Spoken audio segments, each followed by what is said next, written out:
Continuing to follow the news of the passing of former Nevada Senator, longtime Senator Harry Reid. Reid was the longest serving senator in Nevada history when he retired back in 2017. And our David Charnes joins us now with more information. Well, Harry Reid's family telling us here at 8 News Now that he died at home from cancer today. We were told he was surrounded by family.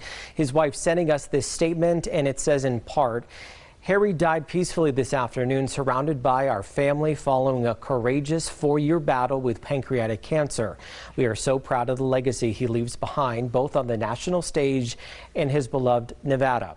Harry was deeply touched to see his decades of service to Nevada honored in recent weeks with the renaming of Las Vegas's airport in his honor.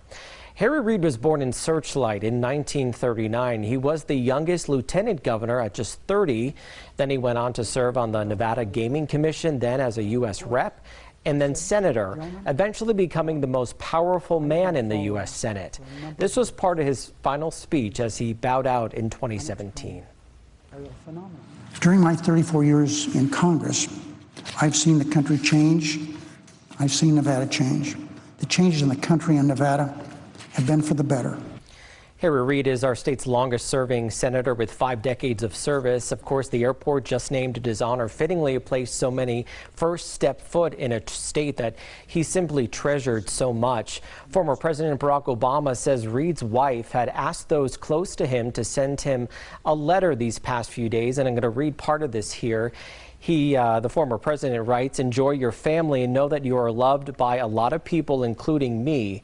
The world is better because of what you've done." And then the former president says, "Not bad for a skinny, poor kid from Searchlight." Of course, those two had a good relationship there because for the former president to get anything done, he needed Senator Reid, who was in control of the majority of senators at the time, which were Democrats, to get his agenda done. So they really knew each other quite well.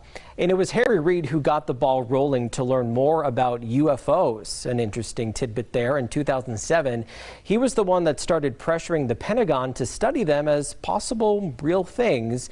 That, of course, gave us more information, including those photos and videos we have come to see with our George Knapp over the years. Brian and Denise. More tributes are coming in for the former Senate Majority Leader, former Nevada Governor Bob Miller, talking to 8 News Now just a few minutes ago about his long friendship with the former senator.